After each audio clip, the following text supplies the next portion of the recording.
By the time Caleb Ward reached the county auction yard, most of the useful equipment was already gone. The newer tractors had sold before noon. 2 grain trucks had gone to large farms in the northern valley. Even the damaged irrigation pumps had attracted several bidders. Caleb had not come for a complete machine. He was looking for parts. His wheat would be ready within 3 weeks, and the cooperative combine he had reserved was already behind schedule. If anything else went wrong, the larger farms would be served first. That was how the valley worked. The farms with more acres received the machines first. Smaller farmers waited and hoped the weather stayed dry. Caleb walked between rows of rusted equipment with a folded list in his hand. Belts, bearings, hydraulic fittings, anything he could buy cheaply and repair himself. Near the back fence, separated from the tractors and grain wagons, stood an old red combine. At least, most of one. Its paint had faded to the color of dried blood. Rust covered the lower panels. One front tire was flat, and the unloading auger sagged slightly toward the ground. The header was detached and resting in weeds beside it. A bird's nest filled one corner of the engine compartment. Someone had painted a large white X across the windshield. Caleb stopped. The machine was older than he was, maybe older than his father had been when he bought their farm. A paper tag wired to the ladder read, "Non-running, unknown engine condition, buyer responsible for removal." "Looking for somewhere to throw your money?" Caleb turned. Grant Mercer stood several feet away with 2 farm managers beside him. Grant owned more land than anyone else in Red Willow County. His operation used satellite guidance, automated yield mapping, and 4 combines that cost more than Caleb's entire farm. He nodded toward the old machine. "That thing has been sitting in a barn since before half the people here were born." Caleb looked through the damaged grill. "Do you know who owned it?" "Earl Haskins." Caleb recognized the name. Haskins had farmed the Western Ridge for nearly 50 years. After his death, the property had been sold and the equipment stored until his family decided what to do with it. Grant continued. "Earl stopped using that combine 15 years ago. Couldn't get parts. Couldn't keep the header level. Probably couldn't hear after running it either." One of the managers laughed. Caleb climbed onto the ladder. The cabin door resisted at first, then opened with a metallic crack. Inside, the seat was split and covered with dust. The control levers were stiff but intact. There was no digital screen, no guidance monitor, and no complicated electrical panel. Only gauges, fuel, temperature, oil pressure, engine speed. The ignition key was still in place. Caleb turned it. Nothing happened. Grant laughed. "There's your answer." Caleb ignored him. He opened the side panel near the engine. Dirt and straw had collected around the frame, but the engine block showed no obvious crack. Several hoses had hardened with age. The battery cables were badly corroded. The machine might have been ruined, or it might simply have been abandoned after a series of smaller problems. "What do you think it's worth?" Caleb asked. Grant looked at the combine, then at the detached header. "They should pay you to haul that junk away." His managers laughed again. Caleb climbed down. The auctioneer's voice carried across the yard as the crowd moved toward the final row. "Last section, gentlemen. Everything must go today." The old combine was one of the final lots. Only a handful of people remained when the auctioneer stood beside it. "What do we have here?" he called, reading from the sheet. 1978 Harrison Model 660 Combine. Diesel engine, 20-foot grain header, non-running, no guarantee. Buyer removes. Silence. The auctioneer raised one hand. "Who'll give me 500? No one moved. 300? A man near the fence shook his head. 200? Grant called out. "Does that include the birds?" The crowd laughed. The auctioneer smiled. "Birds are extra." Caleb studied the machine again. The rear axle was straight. The grain tank had surface rust but no visible holes. The drive pulleys were still in place. Even if the engine was dead, several parts could be useful. The tires alone might be worth something. 100, Caleb said. The laughter stopped briefly. The auctioneer pointed at him. "I have 100. Do I hear 150? No answer. Grant stared at Caleb. "You're serious?" Caleb kept his eyes on the auctioneer. $100, looking for 150. A scrap dealer near the gate raised 2 fingers. 150. Caleb looked at him. The dealer was not interested in restoring the machine. He was calculating its weight in steel. 200, Caleb said. The scrap dealer hesitated. The auctioneer called for 250. The dealer shook his head. 200 once, 200 twice. The hammer struck the portable podium. Sold. Several people laughed again. Grant walked over while Caleb signed the buyer's slip. You could have bought 3 good belts for that. Maybe. You planning to harvest with it? I'm planning to get it home. That may be the harder job. Grant looked toward the flat tire and detached header. You'll need a heavy trailer. I brought one. Grant's smile faded slightly. Caleb had expected the combine to be ignored. He had borrowed a lowboy trailer that morning from a mechanic in the next county. He had not expected to buy the machine, but he had prepared for the possibility. An hour later, the old combine sat on the trailer, held by chains thick enough to secure a bulldozer. The detached header was loaded behind it. As Caleb tightened the final chain, Grant drove past in a new pickup. He slowed beside the trailer. That machine is going to die on your farm twice, he called through the window. Caleb looked up.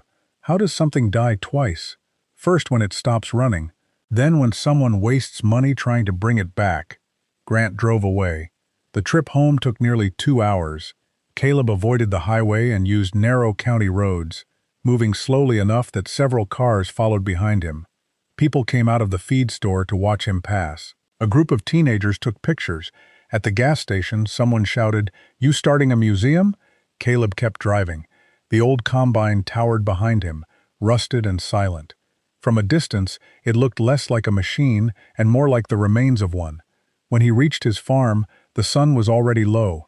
His neighbor, Martha Cole, stood beside the road with her arms folded. She was 72 and had lived across from the Ward farm longer than Caleb had been alive. "What did you bring home?" she asked. "A combine. I can see what it used to be." Caleb parked beside the machinery shed. Martha walked around the trailer while he released the chains. "Earl Haskins's machine," she said. Caleb looked at her. "You recognize it?" "Everyone used to recognize it. That machine cut half the western ridge one year when the custom crews couldn't reach us before the rain. That must have been a long time ago. Long enough for people to forget." She touched the faded red panel beneath the cabin. "There used to be writing here." Caleb wiped the dust with his glove. At first he saw only scratches. Then several faded words appeared beneath the dirt. "Bring it home before the rain." "Earl painted that after a harvest in '89, Martha said. "Storm came early. He ran this machine for almost 2 days without stopping." Caleb looked at the rust, the flat tire, and the bird's nest in the engine bay. "It doesn't look like it could run for 2 minutes now." Machines don't tell you everything by how they look. Martha returned to her house. Caleb waited until she had crossed the road, then opened the engine panel again.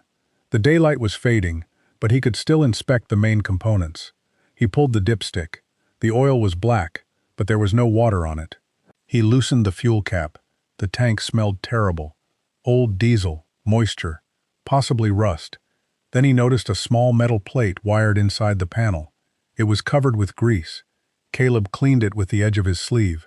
The plate was not part of the machine. It was a handwritten note.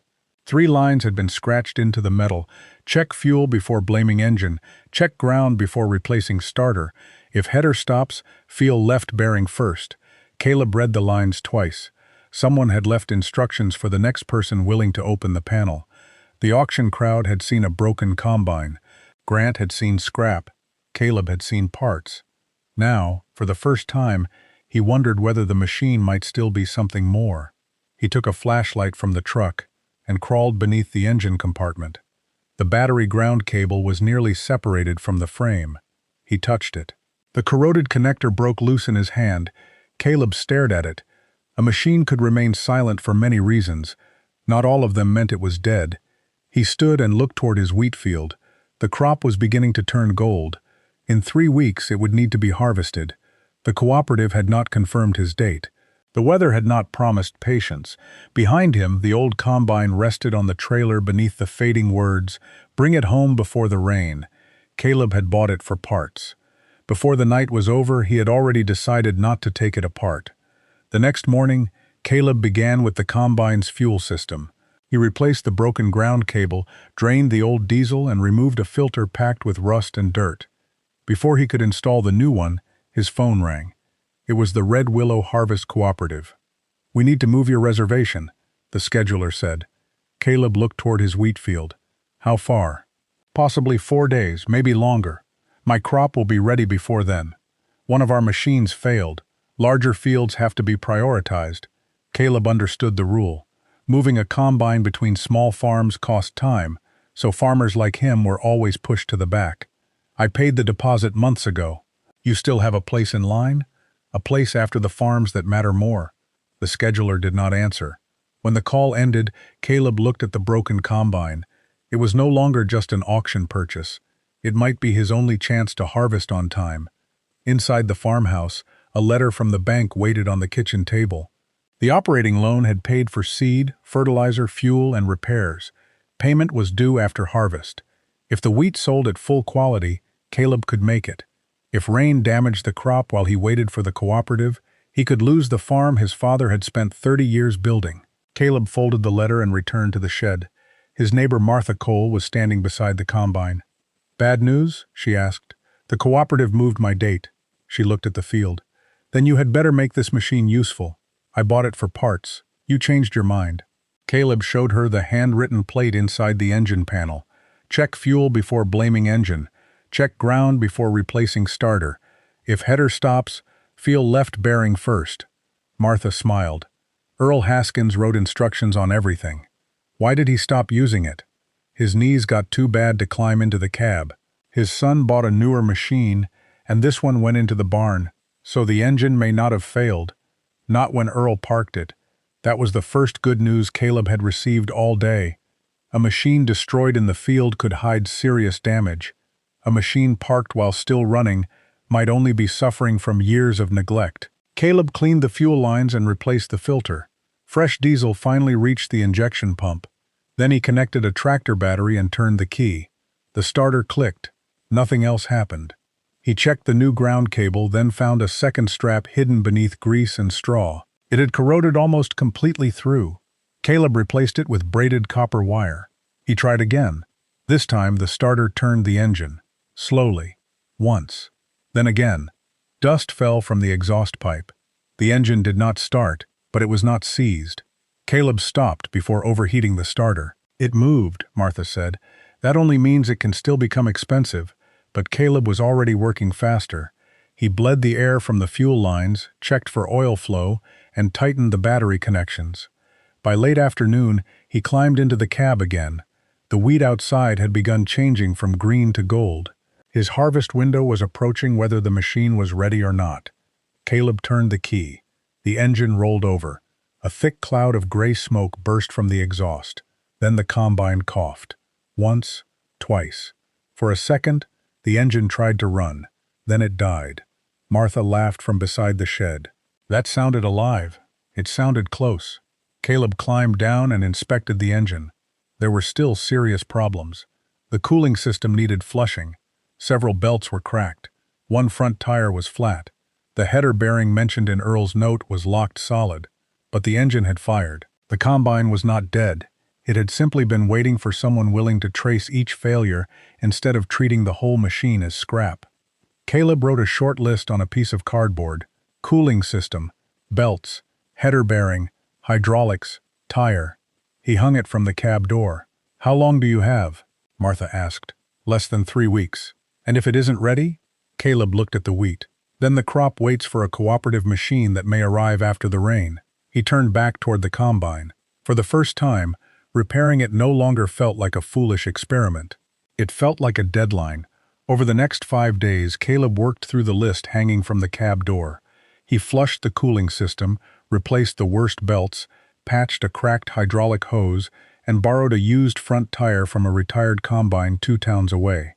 The header caused the most trouble. Its left bearing had seized so tightly that the cutting mechanism would not move. Caleb removed the guard, heated the rusted housing, and drove the bearing out in pieces. The original part was no longer available. At the supply store, the clerk searched 3 catalogs before shaking his head. Nothing under that model number. Caleb carried the broken bearing home anyway. That evening, he measured it against several industrial bearings stored in his father's workshop. One had the same inner diameter, but a different outer housing. It would not fit the old bracket, so Caleb made a new one. He cut a steel plate, drilled mounting holes, and welded a collar around the replacement bearing. It was not elegant, but it held the shaft in line. By midnight, the header moved by hand for the first time in years. The next morning, Martha found Caleb beside the combine with a fuel can and a fire extinguisher. "That seems reassuring," she said. "It means I'm being careful." "It means you expect trouble." "I expect old fuel lines near a hot engine." Caleb climbed into the cab. He turned the key. The starter dragged once, then spun faster. The engine coughed. Gray smoke rose from the exhaust. Then the diesel caught. The combine shook hard enough to rattle every loose panel. Dust poured from the engine compartment, and a flock of birds lifted from the shed roof. For several seconds, Caleb kept one hand near the shutoff lever. The oil pressure needle climbed. The temperature stayed low. The engine settled into a rough but steady rhythm. Martha covered one ear. "It is louder than I remember." Caleb leaned from the cab. "That may be the hole in the exhaust." He let the engine run for 3 minutes, then shut it down. Starting was only the first test. The machine still needed to move. Caleb checked every fluid level again, greased the main joints, and lowered the combine from the block supporting its front axle. When he started it a second time, the hydraulic pump groaned but raised the header. He eased the transmission into gear. Nothing happened. The engine changed tone, but the combine remained still. Caleb shut it down and climbed beneath the drive system. A linkage between the gear lever and transmission had come loose. The pin was missing, and someone had replaced it years earlier with a bent nail. The nail had rusted away. Caleb installed a proper steel pin. On the next attempt, the combine moved. Only 3 feet, then the right wheel stopped and dragged through the dirt. The brake mechanism had locked after years without use. Caleb freed it, cleaned the linkage, and tried again. This time the machine rolled across the yard, slowly, unevenly, but under its own power. Martha watched from the fence. Caleb drove one circle around the shed, testing the steering and brakes. The combine groaned through every turn, but it did not stop. When he parked, he noticed Grant Mercer's pickup on the county road. Grant had slowed to watch. He remained there long enough to see the engine running and the header raised. Then he drove on without waving. Caleb climbed down and inspected the machine for leaks. One hydraulic fitting was sweating oil. The water pump made a faint grinding sound. The unloading auger still refused to turn. The combine was far from ready, but the important question had been answered.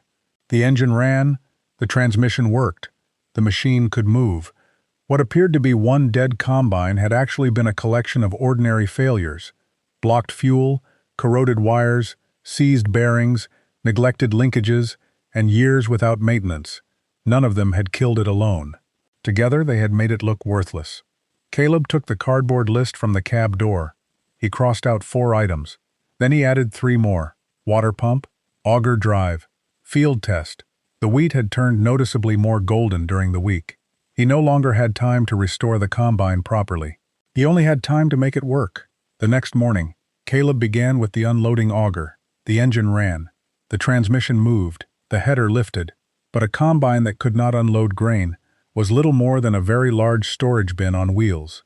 Caleb removed the drive cover near the side of the grain tank. Inside, the chain was stiff with rust, and one of the sprockets had worn almost smooth. A broken section of belt lay curled beneath the housing. Someone had already tried to repair it years earlier. The work had never been finished. Caleb reached deeper into the compartment and felt something taped beneath the panel.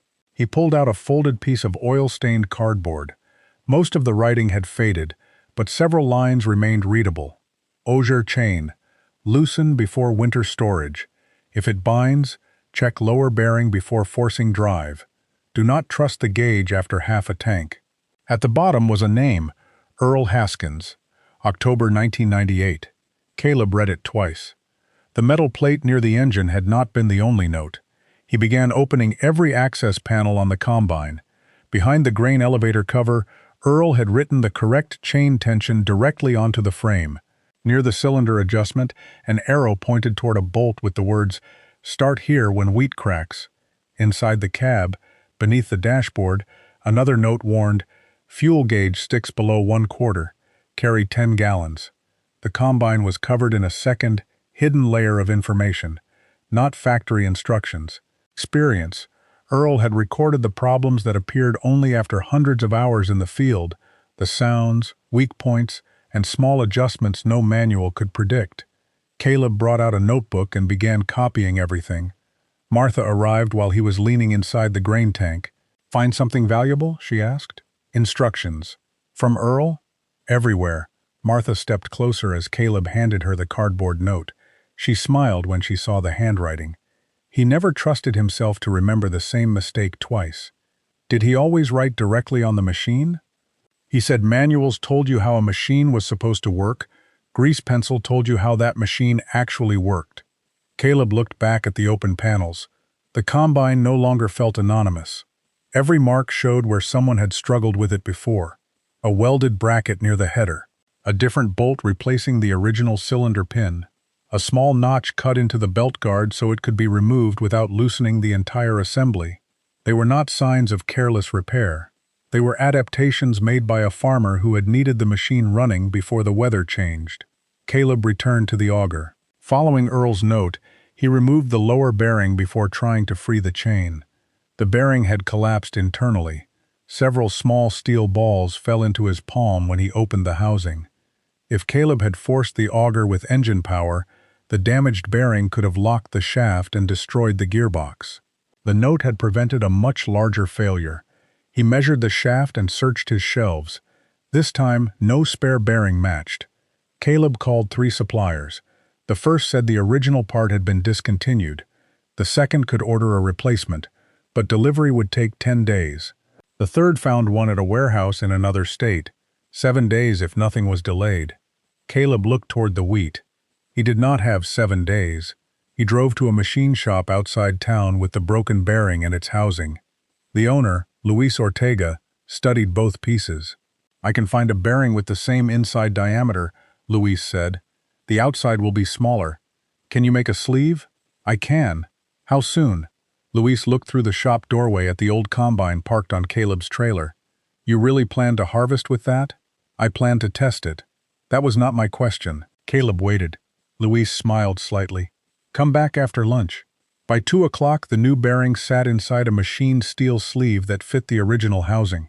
Caleb installed it, cleaned the chain, replaced the damaged links, and adjusted the tension according to Earl's note.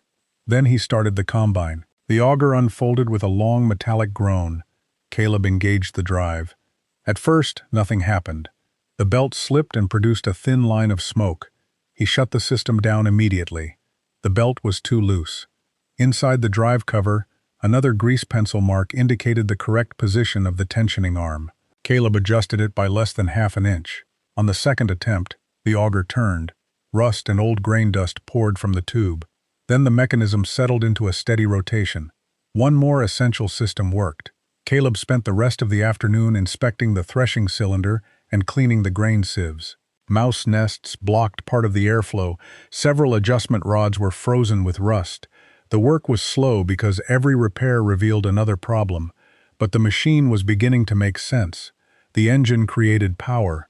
Belts transferred it. The header cut the crop. The cylinder separated grain from straw. Fans and sieves cleaned it. The elevator carried the grain upward. The auger moved it out. There were no hidden electronic commands between those steps. Each motion could be followed from one part to the next. If something stopped, Caleb could usually see where the movement ended. Just before sunset, Grant Mercer's pickup entered the yard. Grant stepped out and watched the unloading auger turn above the combine. "You got that working," he said. "Today." Grant walked around the machine. "You replaced the whole drive? Bearing, chain links, and belt. How much time did that take?" "Most of the day? A dealer technician could have done it in 2 hours. For a machine they still service." Grant touched the side panel with one finger. "You are going to spend the whole harvest repairing this thing." "Probably. And every hour you spend repairing it is an hour you are not cutting wheat." Caleb shut down the engine. "That is still better than waiting 4 days for someone else's machine." Grant looked toward the field. The wheat had changed quickly during the previous week. The heads were beginning to lean under their own weight. "When does the cooperative have you scheduled now?" he asked. "They still have not confirmed. I could send one of my machines after I finish the north fields." "When?" "Maybe 6 days." Caleb shook his head. "That is too late. It may be safer than depending on this." Grant pointed toward the old combine. You have made it move around the yard. That does not mean it can cut a full field. I know. Then what are you proving? Caleb looked at Earl's notes spread across the workbench. I am not proving anything yet. Grant followed his gaze. What are those? The previous owner's repair notes. Grant picked up the oil-stained cardboard. Do not trust the gauge after half a tank, he read aloud. He placed it back down. This is what you are relying on? I am relying on the machine. The notes help me understand it. Old farmers wrote things down because the equipment was unreliable. New equipment records fault codes for the same reason. Grant gave him a hard look. That is not the same. No, Caleb said. With this one, I do not need a computer to read them. Grant did not answer. He walked to his truck, then paused before opening the door. When you test it, keep a fire extinguisher close. I already do. I mean a large one. After Grant left, Caleb returned to the cab. He cleaned years of dust from the gauges and removed the cracked plastic around the controls. Beneath the right side of the seat, he found one final message scratched into the metal floor. It was shorter than the others. Listen before it breaks. Caleb sat in the torn seat and looked over the controls. He understood what Earl meant. Old machines rarely failed without warning. A loose bearing changed its sound. A slipping belt produced heat and smell. A blocked sieve changed the movement of grain. A weak pump slowed before it stopped. The machine could not diagnose itself. The operator had to notice. That was its weakness. It was also the reason Caleb might be able to keep it alive. He climbed down and added the final items to his cardboard list. Adjust cylinder. Test cleaning fan. Load test header. Cut wheat. The first 3 could be completed in the yard. The last required a field. Caleb walked to the smallest parcel behind the barn. It covered less than 3 acres and had ripened faster than the main crop because the soil there was thin and dry. He broke a wheat head into his palm and tested the kernels. Nearly ready. In another day, perhaps 2, the small field would provide the answer no repair note could give him. The combine had started. It had moved. Its systems turned. But none of that mattered unless it could enter standing wheat and bring grain out the other side. Caleb looked back at the faded red machine. Tomorrow he would stop repairing it in theory. He would ask it to work. The small field behind the barn was ready the next morning. Caleb tested the wheat in 3 places. The kernels were firm, the stalks snapped near the base, and the morning dew had dried before 9. It was only 3 acres. Enough to test the combine without risking the main crop. Caleb checked every fluid level, greased the header joints, and filled the fuel tank halfway. Earl's warning about the faulty gauge remained taped beside the steering wheel. Martha stood near the fence with 2 fire extinguishers. One was enough, Caleb said. You bought the machine for $200. I brought the amount of confidence that price deserves. Caleb started the engine. The old diesel shook through several rough revolutions before settling into a steady roar. Oil pressure climbed. The cooling system held. He raised the header and drove toward the field. At the first row, he stopped. Running the combine in the yard had felt like progress. Facing standing wheat was different. Every repaired part would now carry a real load. Caleb lowered the header, engaged the cutting mechanism, and eased forward. The reel began turning. The sickle bar moved from side to side. The first stalks disappeared beneath the header. For several seconds, Caleb heard only noise. The engine, chains, belts, and wheat striking metal. Then grain began entering the tank. He looked through the inspection window. Clean kernels bounced across the bottom. The machine was harvesting. Caleb continued slowly along the first row. The cut was uneven near the left side, and more straw entered the feeder than he wanted, but the cylinder separated the grain. At the end of the row, he stopped and climbed down. A thin trail of kernels lay behind the combine. Too many. He checked the sieves and adjusted the fan speed. The setting Earl had marked was close, but the wheat in Caleb's field was drier than the crop the old notes described. On the second pass, the loss decreased. Martha picked several kernels from the ground. Better, she said. Still not good enough. It has been working for 6 minutes. Give it a chance to disappoint you properly. Caleb returned to the cab. The third pass was cleaner. The engine held its speed, the temperature remained normal, and the grain tank slowly filled. For the first time, Caleb began to believe the machine might finish the field. Then the header made a sharp metallic strike. The reel stopped. A second later, the main drive belt jumped from its pulley. Caleb shut down the machine immediately. Smoke rose from the left side of the header. He climbed out with the extinguisher, but there was no fire. The smoke came from a belt rubbing against the guard. The replacement bearing had survived. The bracket holding it had not. Under the force of cutting wheat, Caleb's homemade mount had shifted several millimeters.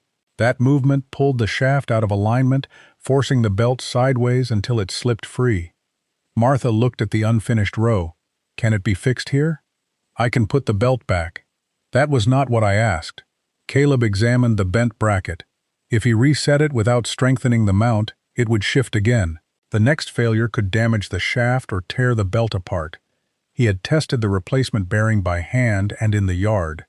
Neither test had reproduced the pressure of a full header cutting crop. Grant Mercer's pickup slowed on the road. He pulled beside the fence and stepped out. "I saw the smoke," Grant said. Belt slipped. Grant walked toward the header and studied the tilted bracket. "That mount moved," Caleb nodded. "You made it yourself?" "The original bearing is discontinued."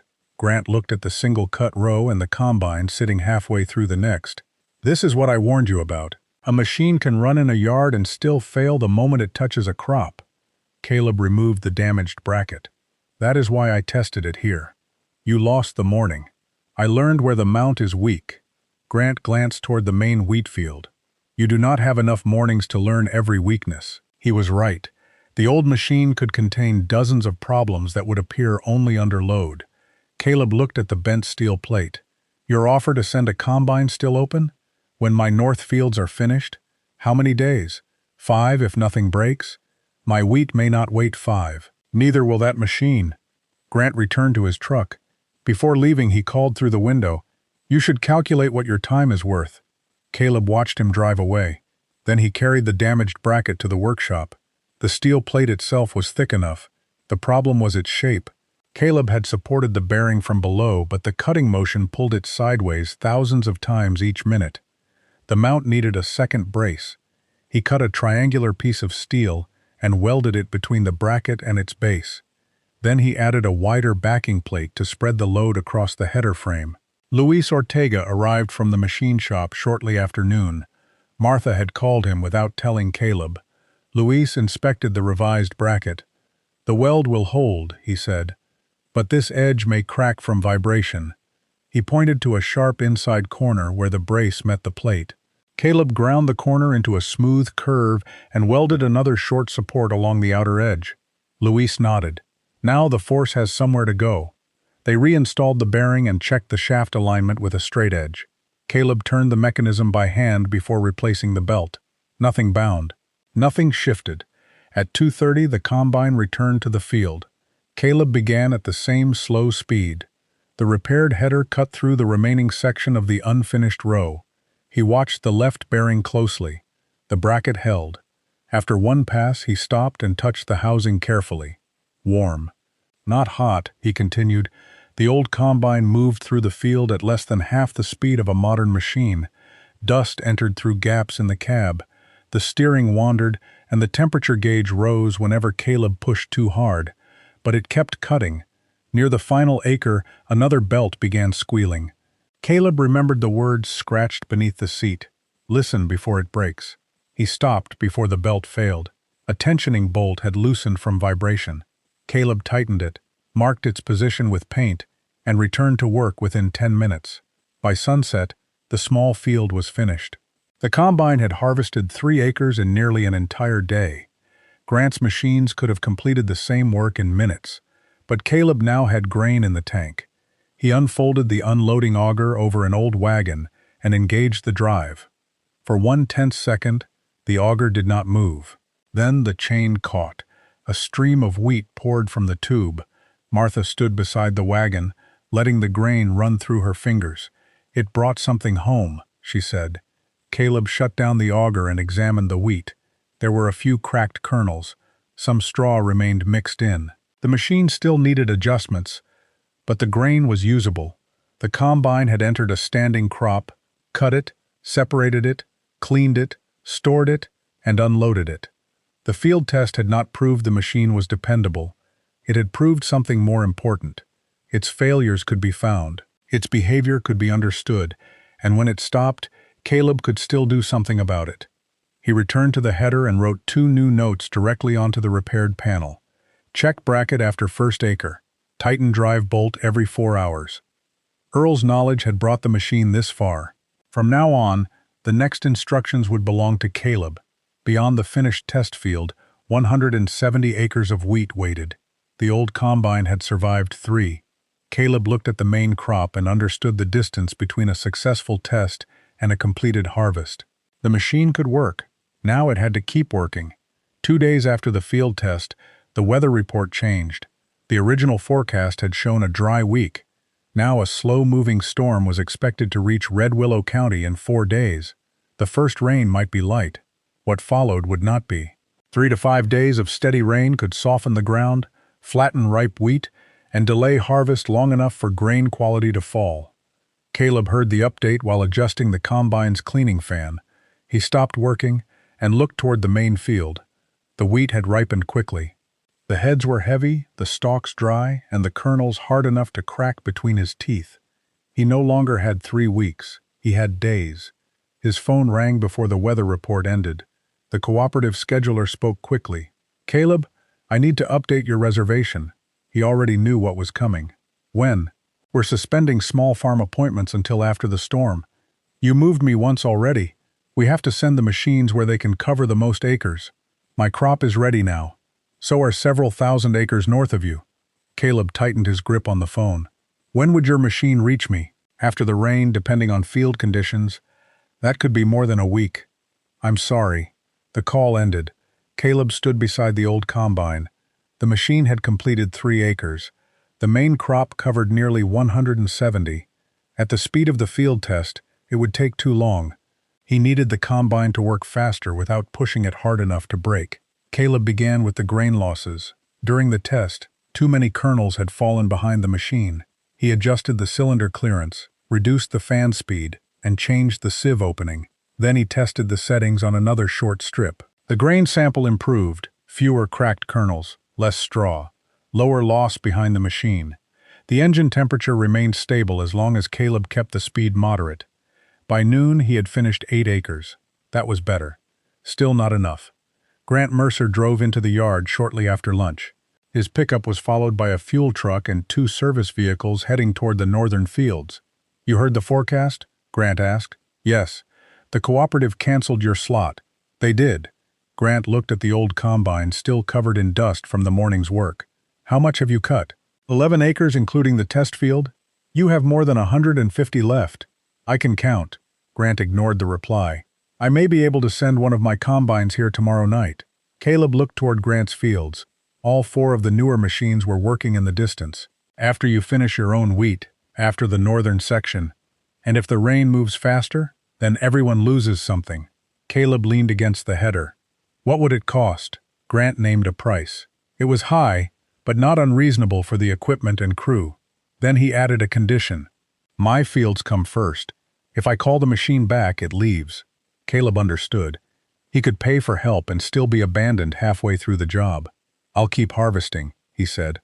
Grant looked at the old combine. "You cannot finish in 4 days with that." "Maybe not." "Then why refuse help?" "I'm not refusing. I'm refusing to stop while I wait for it." That afternoon, Caleb kept the machine moving. He stopped every 2 hours to inspect the repaired bearing, tighten the drive bolt, clean the radiator screen, and check the temperature of the main pulley housings. The routine cost time. It also prevented small problems from becoming larger ones. By sunset, he had harvested another 12 acres. The combine was slow, but its pace was becoming predictable. That mattered. A fast machine that arrived late was not always more useful than a slow machine already in the field. The next morning, clouds covered the western horizon. The storm was still 3 days away, but the air had become heavy. Caleb started before sunrise. Martha drove the grain wagon, while Luis Ortega helped monitor the machine during unloading. They created a simple system. Caleb cut. Martha hauled grain to the small drying bin. Luis checked belts, bearings, and oil levels whenever the combine stopped. No one wasted time pretending the machine could work without attention. Near midday, The unloading auger chain began knocking against its housing. Caleb stopped immediately. One link had started to separate. He removed it, shortened the chain, and adjusted the tension. The repair took 25 minutes. A modern machine might have detected the problem earlier. It also might have required a specific replacement chain. The old combine accepted what Caleb could make fit. By evening, 38 acres were finished. The following day began with wind from the south. The weather service moved the storm forward by 12 hours. Rain was now expected the next evening.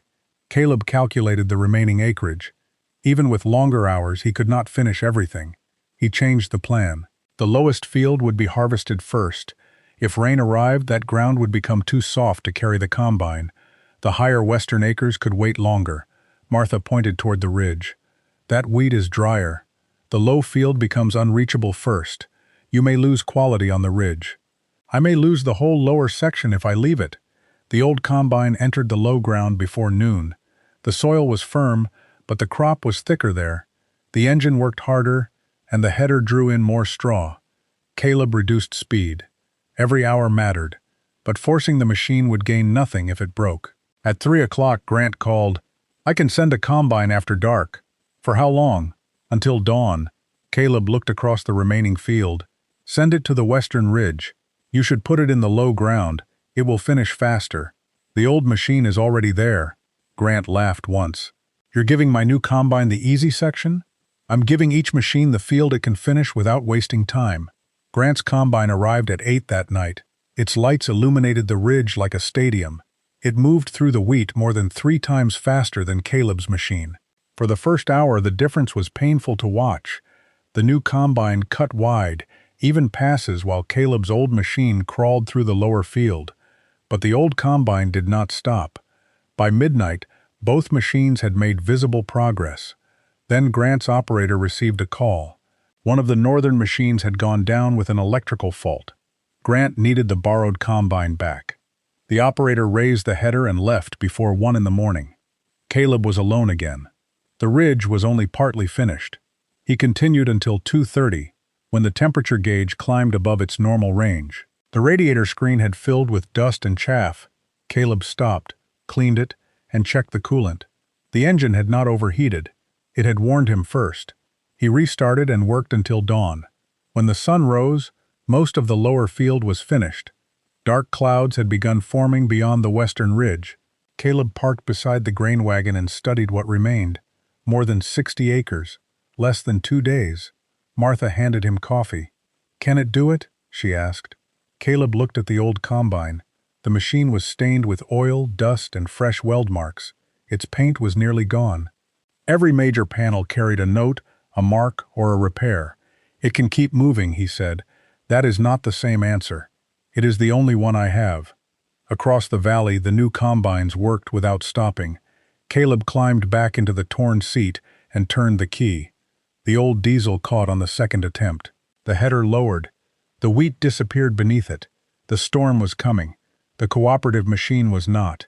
And for the first time, the combine everyone had called junk was no longer Caleb's backup plan. It was the harvest. By the following afternoon, the storm was less than 18 hours away. Across Red Willow Valley, every available combine was in the field. Grant Mercer's 4 machines moved across the northern farms in wide, precise lines. Their guidance systems kept each pass straight. Their yield monitors tracked every acre. From a distance, the operation looked unstoppable. Caleb's combine looked like something from another century.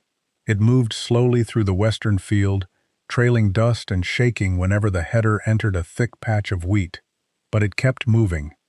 Shortly after 3 o'clock, Caleb noticed one of Grant's combines stop. Its header remained lowered, but the machine did not advance. A service truck arrived 10 minutes later. Then a second combine stopped near the county road. Caleb watched from his cab as Grant's pickup crossed the field between them. He assumed the machines had hit hidden wire or damaged a belt. Then his phone rang. It was Grant. "What fuel are you using?" Grant asked. "Farm diesel." "From where?" "My own tank." "Did you buy any from the county supplier this week?" "No." Grant ended the call without explaining. Caleb continued harvesting. 20 minutes later, the third combine slowed sharply. It still moved, but only at a fraction of its normal speed. The fourth remained operational and was redirected toward Grant's largest field. Something was wrong with the entire fleet. At the next unloading stop, Caleb climbed down and checked his own machine. Belts tight, bearings warm but safe. Coolant levels steady, no new leaks. Martha arrived with the grain wagon. "What happened over there?" she asked. "I don't know yet." Grant's service truck passed them at high speed, heading toward town. By 4:30, two of the new combines were completely shut down. A third was operating in reduced power mode. The final machine stopped cutting long enough for its operator to restart the electrical system. Caleb's phone rang again. This time Grant sounded less controlled. "We may have contaminated exhaust fluid," he said. "What does that do?" "The machines think the emission system is failing." "Is it?" "We don't know. Can you keep running?" "Two are locked in reduced power. One will not engage the header." "Can you clear the fault?" "Not without diagnostic software." Caleb looked toward the western sky. A dark line had begun forming above the ridge. "How long before the technician arrives?" "Tomorrow morning. The rain may be here before then." "I know." Grant ended the call. Caleb returned to the cab. The old combine had no emissions sensors, no central control module, and no software capable of limiting the engine. That did not make it better. It made it simpler. If fuel reached the engine, oil pressure held, and the cooling system worked, it could continue. An hour later, Caleb's header belt began slipping. He smelled hot rubber before the belt left the pulley. He stopped, opened the guard, and found the tensioning arm had shifted. The repair took 12 minutes. When the belt was aligned again, the machine returned to the field. Across the road, Grant's combines remained still. The contrast spread quickly through the valley. Farmers began calling one another. Some believed the machines had received a bad software update. Others blamed a batch of contaminated fuel. A few said the sensors were wrong and the machines themselves were fine. The exact cause mattered less than the result. Thousands of acres were ready. The storm was approaching, and the fastest machines in the county were parked. Just before sunset, Grant arrived in person. His clothes were covered in dust, and he carried a tablet showing several fault codes. Caleb shut down the combine. "What do you need?" he asked. Grant looked toward the old machine. "How many acres can you cut before morning?" "Depends on the crop. I have 200 acres left in the northern section. I cannot finish 200 acres. "Whatever you can do." Caleb looked past him. Several smaller farms lay between the Ward property and Grant's northern fields. Their cooperative appointments had also been canceled. Some had no working combine at all. "If I leave now," Caleb said, "my own field stays unfinished. I'll pay your full custom rate. This is not only about money." Grant's expression hardened. "My wheat is ready, and the rain is coming. So is everyone else's. I have more acres exposed. You also have more equipment, more storage, and more ability to survive a loss." Grant stared at him. "You're going to punish me because I laughed at that machine?" "No." Caleb pointed toward a low field south of the road. "I'm going there first. The coal field after that, then the eastern Holloway parcel. Your ground is higher. It can handle rain longer." "You think that machine can save everyone?" "No, it cannot. Then choose the field with the most grain. I'm choosing the fields that will be lost first." Grant looked toward the stopped machines in the distance. For years, acreage had decided priority. Now the old combine belonged to Caleb, and Caleb decided where it worked. Grant finally nodded. "How long before you reach my field?" "If the machine holds, before midnight. And if it does not, then we repair it." Grant glanced at the faded red panels. "That simple?" "No," Caleb said. "Just possible." The combine entered the coal field at sunset. The ground there was low and heavy. Rain would make it impassable. Caleb cut while Martha hauled grain, and Luis followed with tools in the pickup. The work was slow, but no one waited for permission from a dealer or a code from a computer. When a chain loosened, Caleb tightened it. When the radiator screen clogged, Luis cleaned it. When the header began cutting unevenly, they adjusted the left side and continued. By 9 o'clock, the first field was finished. The old combine turned toward the next farm. Behind it, Grant's new machines stood beneath their work lights, perfectly engineered and completely still. The machine everyone had laughed at was now the only one moving toward the rain. By 10 that night, The wind had strengthened. The eastern Holloway field was half finished when the first drops struck the combine's windshield. Not rain yet, only scattered drops carried ahead of the storm. Caleb kept the machine moving. The old diesel labored through the heavier wheat, but its temperature remained steady. Luis followed in the pickup with tools and spare belts. Martha hauled each load to the nearest available bin. No one spoke unless something needed attention. The machine had become too loud, and the night too short, for unnecessary conversation. At 11:15, the Holloway field was complete. Ellen Holloway stood beside the final wagon as Caleb shut down. "My husband said there was no point trying," she said. "He thought the rain would reach us first." Caleb looked toward the western ridge. The dark cloud line had moved closer, but the air beneath it remained dry. "You still may lose some quality," he said, "but not the whole field." "No." Ellen held out an envelope. Caleb shook his head. "Fuel later. We settle everything after the storm. You cannot keep doing this for free." "I'm not." He nodded toward the harvested field. "Just not tonight." Grant was waiting at the road. His pickup faced north toward his own remaining wheat. "You said before midnight," he told Caleb. "It is before midnight." "Barely. How much is left?" 140 acres. Caleb looked at the old combine. After almost a full day of work, the machine was leaking oil from one hydraulic fitting. The left header bearing was hotter than usual, and the unloading chain had stretched again. It could continue, but not without stopping for inspection. "Give me 20 minutes, Caleb said. "We do not have 20 minutes. If I skip the inspection, you may lose the machine for the rest of the night." Grant checked the sky, then nodded. Caleb and Luis opened the panels. They tightened the auger chain, replaced the leaking seal, and cleaned the radiator screen.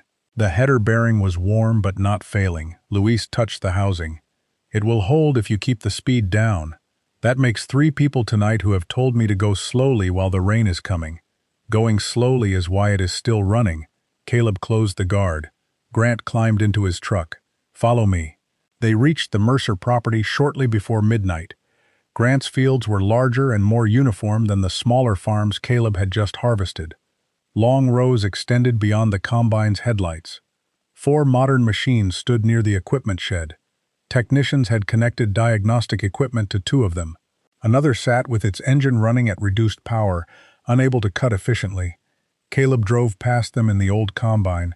Several workers stopped to watch. Earlier that week, some of those same men had joked about the auction machine. No one laughed now. Grant directed Caleb toward the lowest part of the field. "I thought this ground was higher," Caleb said. "The western section is. This corner holds water." "Heh, then this comes first." Grant wanted him to begin near the road, where the wheat was easier to unload. Caleb refused. The low corner would become mud after 1 hard hour of rain. The higher rows might still be accessible later. Grant looked frustrated, but stepped aside. The header lowered. The combine entered the wheat. Caleb kept the speed conservative. Grant's crews followed with 2 grain carts, preventing delays during unloading. For the first time, the old combine had the support of a large operation. It still did not become fast, but it became continuous. When the grain tank filled, a cart was already waiting. When a belt began squealing, Luis was beside the machine before Caleb climbed down. When a row ended, Grant's workers guided the combine directly into the next one. By 1:30, the low section was finished. The rain had still not arrived. Grant checked the radar on his tablet. The storm slowed. "For how long?" Caleb asked. "No one knows." "Then we keep cutting." They moved to the western field. The wheat there was drier and easier to process. Caleb increased speed slightly. The machine responded well. For nearly an hour, nothing failed. The old combine cut straight through the field while the new machines remained under work lights near the shed. Then the engine speed dropped. Caleb felt it before he heard it. The combine began losing power under load. He disengaged the header and stopped. Grant reached the machine first. "What happened?" "Fuel restriction, maybe." Caleb opened the engine panel. The small sediment bowl beneath the fuel tank had filled with rust-colored debris. Years of material inside the old tank had been shaken loose by the long hours of operation. Caleb closed the fuel valve, removed the bowl, and cleaned it. Grant watched the sky. "How long?" 10 minutes. "You said that 20 minutes ago." and it is still running because I took those 20. Caleb reinstalled the bowl and bled the fuel line. The engine started again. Grant looked at the machine with less impatience now. It had stopped. Caleb had found the problem. Then it moved again. No service truck, no software, no waiting until morning. By 3 o'clock, more than half of Grant's western field was finished. The first steady rain began as a thin line across the windshield. Caleb did not stop. The wheat remained dry enough to cut, and the soil still carried the machine. Grant drove beside the combine and signaled toward the final low section. They had perhaps 1 hour before the rain became too heavy. Caleb turned toward it. The old combine had already worked more hours in one night than anyone believed it could survive. Now the most vulnerable acres were directly ahead. And somewhere inside the machine, metal that had endured decades of harvest was beginning to crack.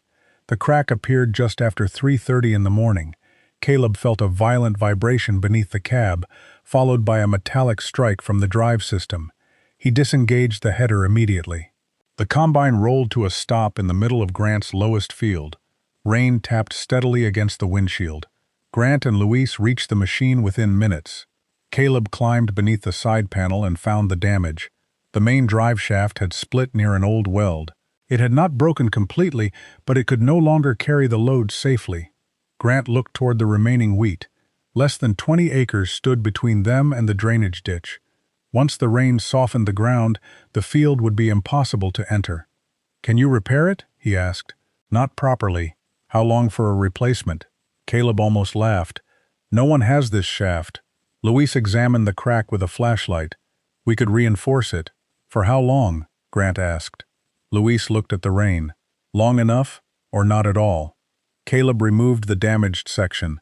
Inside the parts compartment, Earl had left an unused shaft from an old mechanism that no longer served a purpose. It was shorter, but the steel was close to the correct thickness. Caleb cut a section from it. Luis shaped 2 reinforcement plates, while Grant's crew brought a portable welder from the service truck. The repair was crude. They aligned the damaged shaft, welded the crack, then wrapped the weak section with the steel plates. Grant watched the work. "You trust that?" "No," Caleb said. "Then we stop." Caleb looked toward the remaining wheat. The rain had grown heavier, but the soil was still firm. "If the shaft fails under load, I shut it down. And if it damages the gearbox? Then the machine is finished." Grant stared at the old combine. A week earlier he would have called the decision foolish. Now the wheat in front of them belonged to families who depended on the harvest. "Your machine," he said. "Your field," Caleb replied. Grant nodded. "Finish it." The engine started. Caleb engaged the drive slowly. The repaired shaft turned without shaking. He lowered the header and entered the final section. The combine moved slower than before. Every few minutes, Caleb listened for a change in the vibration. Luis followed beside him in the service truck, watching the repaired shaft whenever the machine turned. The rain thickened. Wet streaks formed across the windshield. Some wheat began leaning under the weight of the water, but the header still lifted it into the machine. 10 acres remained, then 5. Near the drainage ditch, the tires began sinking slightly into the soft soil. Caleb kept the wheels straight and avoided sudden turns. The old combine reached the final row just before 4:30. Grant's workers stood beside the grain carts, watching. Caleb lowered the header one last time. The machine cut through the remaining wheat. Halfway down the row, the vibration returned. The repaired shaft was beginning to fail. Caleb reduced power but did not stop. The combine moved forward at walking speed. The rain struck harder. 20 yards remained, then 10. The shaft gave one final metallic knock. The header reached the end of the wheat. Caleb disengaged the drive. The combine rolled onto firm ground and stopped. Behind it, the field was empty. The reinforced shaft cracked apart seconds after the engine shut down. For a moment, no one spoke. Then Grant looked across the harvested rows. "The machine is finished," he said. "For tonight," Caleb replied. Rain spread over the field they had just cleared. Within an hour, the low ground would be mud. The old combine had not saved every acre in the valley. It had not worked without failure, but it had continued long enough. That was all they had ever needed from it. By sunrise, the rain had covered Red Willow Valley. Fields that had not been harvested turned dark beneath the water. Low ground softened quickly, and several combines that had remained operational could no longer enter without sinking. Caleb's old machine sat beside Grant's shed with its broken shaft removed. It would not run again that morning, but the grain it had cut was already inside the bins. The coal field was finished. The Holloway parcel was finished. Most of Grant's vulnerable low ground was finished. The machine had not saved every acre, but it had saved enough to matter.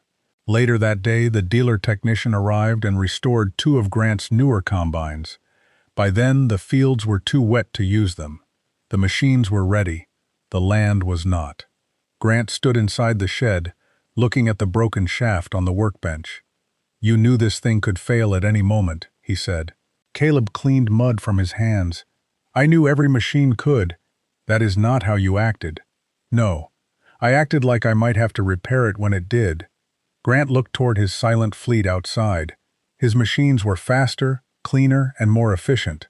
Under normal conditions, the old combine could not compete with them. But during the emergency, the difference had not been speed. It had been control. Caleb could hear a bearing change. He could trace a drive from engine to header. He could replace a chain, brace a shaft, and continue without waiting for a technician or diagnostic code. The old combine had never promised not to break.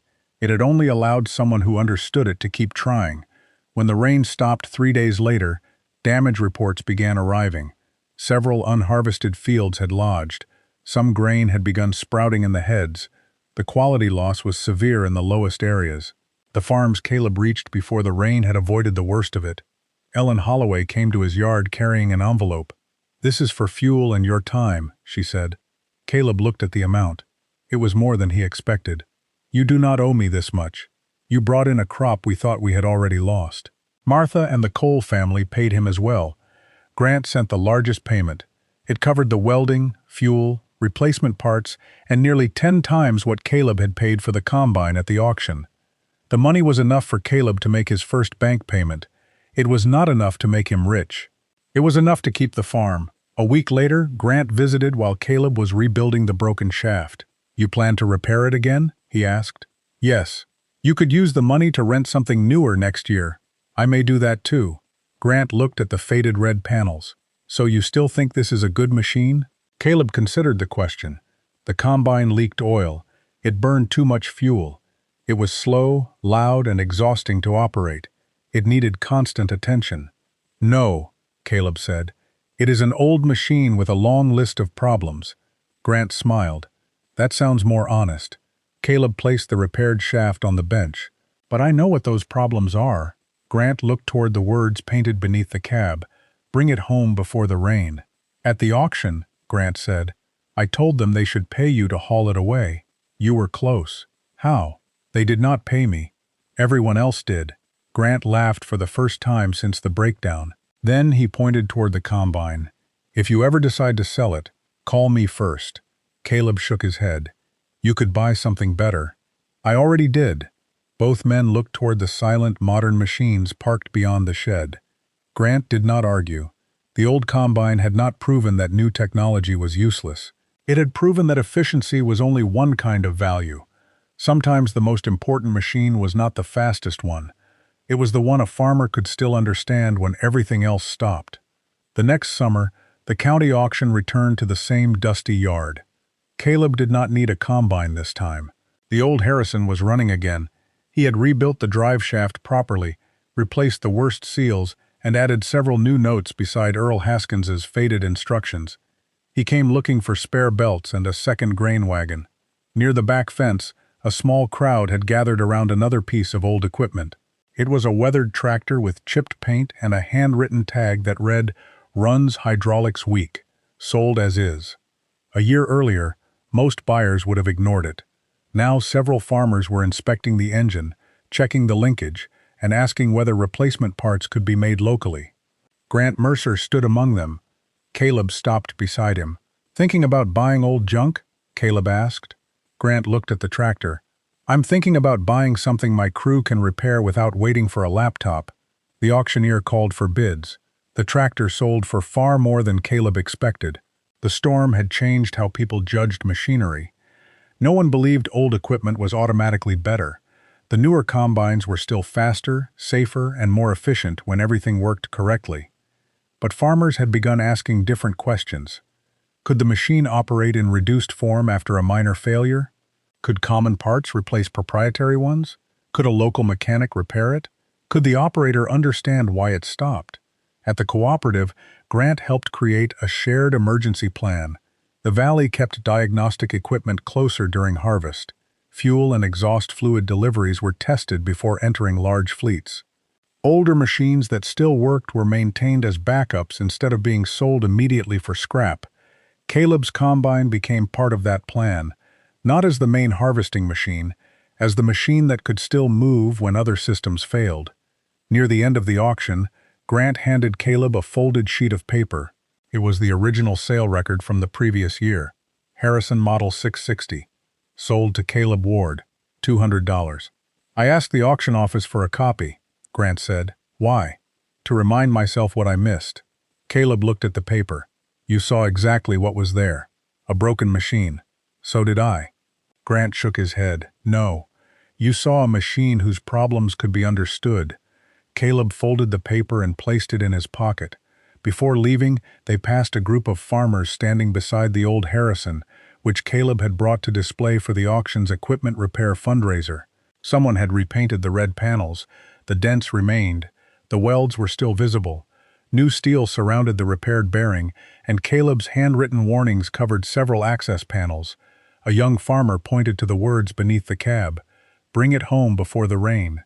Did that machine really harvest through the storm? He asked. Caleb shook his head. Before the storm. People say it saved the valley. It saved a few fields. That sounds like the same thing. It isn't. Caleb looked over the old combine. The story had already begun growing larger than the truth. The machine had not worked perfectly. It had failed repeatedly.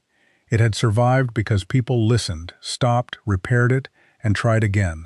That was the part Caleb wanted them to remember. Not that old machines never failed. That failure did not always have to mean helplessness. As the crowd moved toward the next auction lot, Grant remained beside the combine. You know, he said, I still would not use this for a full harvest. Neither would I if I had 4 working machines. Grant smiled.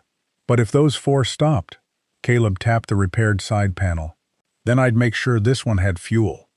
At the end of the next harvest, Caleb parked the old Harrison beside the machinery shed. The season had been calmer. The cooperative arrived on schedule. Grant's newer combines completed most of the large fields without trouble. Caleb rented a modern machine for his main crop and kept the Harrison ready as a backup. For several weeks, it never left the shed. Some people joked that the old combine had finally returned to its proper job, collecting dust. Caleb did not mind. A backup machine was not valuable because it worked every day. It was valuable because it could work on the day nothing else could. Near the end of harvest, a small farm west of town lost its hired combine to a damaged transmission. Only 12 acres remained, but rain was expected that evening. The custom crews were already booked. Caleb filled the Harrison with fuel. The engine started on the 3rd attempt. It still shook. The exhaust still leaked. The cab was still louder than any machine should have been, but it crossed the road under its own power. Caleb finished the 12 acres before sunset. There was no crowd watching, no stopped fleet of expensive machines, no dramatic race against a major storm, only a farmer, a small field, and a machine that was still useful because someone had taken the time to understand it. That night, Caleb returned home and cleaned the wheat dust from the engine compartment. Inside the side panel, Earl Haskins's original notes remained beneath years of grease and new handwriting. Check fuel before blaming engine. Check ground before replacing starter. If header stops, feel left bearing first. Below them were Caleb's additions. Check bracket after first acre. Tighten drive bolt every 4 hours. Listen for chain knock before unloading. The machine now carried the experience of 2 farmers who had never worked the same harvest. Caleb found a clean section of metal and added one final line. Do not confuse broken with useless. He closed the panel. Grant arrived while Caleb was putting away his tools. I heard you cut the Miller field, Grant said. 12 acres. With this? With this? Grant looked at the combine. You know, I thought the storm made that machine valuable. It did not. No, the storm only gave it a chance to prove what was already there. Grant leaned against the shed door, and what was there? An engine that still had life in it, parts that could be rebuilt, a machine simple enough to understand. Caleb paused, and a lot of work everyone else decided was not worth doing. Grant looked toward the faded paint beneath the cab. The words "Bring it home before the rain" were visible again, freshly outlined but not completely repainted. Caleb had left some of the old lettering beneath the new paint. "You going to restore the rest of it?" Grant asked. "No. Why not? The dents belong there." The combine had never become beautiful. Its panels did not match. Several welds remained exposed. Some replacement parts had come from tractors, industrial equipment, and machines built decades later. Restoring it to its original condition would have erased the history that made it useful. Caleb preferred the repairs to remain visible. They showed that survival was not the same as perfection. Before leaving, Grant handed Caleb a small metal plaque. On it were the words, "Red Willow Harvest Backup, Unit 1. Caleb read it and smiled. "Unit 1? The cooperative voted. "You held a vote about my combine?" "We held a vote about keeping repairable equipment available during harvest." Grant pointed toward the plaque. "This one started the idea." Caleb attached it beneath Earl's painted message. The following spring, the county auction listed fewer old machines as scrap. Some still deserved to be dismantled.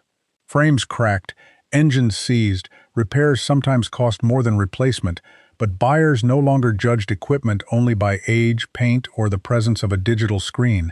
They opened panels, they checked whether parts could be made, they asked who had maintained the machine and why it had been parked. They began looking for the difference between something that was truly finished and something that had merely been forgotten. Caleb never claimed that old machinery was better than new machinery. The modern combine he rented was faster, safer, cleaner, and far more comfortable. But the Harrison had taught him that efficiency was not the only measure of value. There was also independence, repairability, familiarity, and the ability to act when the normal system stopped working. Years later, the story people remembered was still the same. Everyone had laughed when Caleb hauled the broken combine home.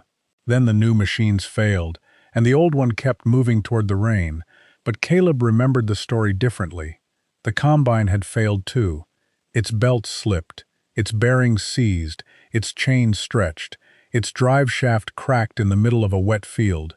What saved the harvest was not a machine that never broke. It was a machine that could be understood each time it did.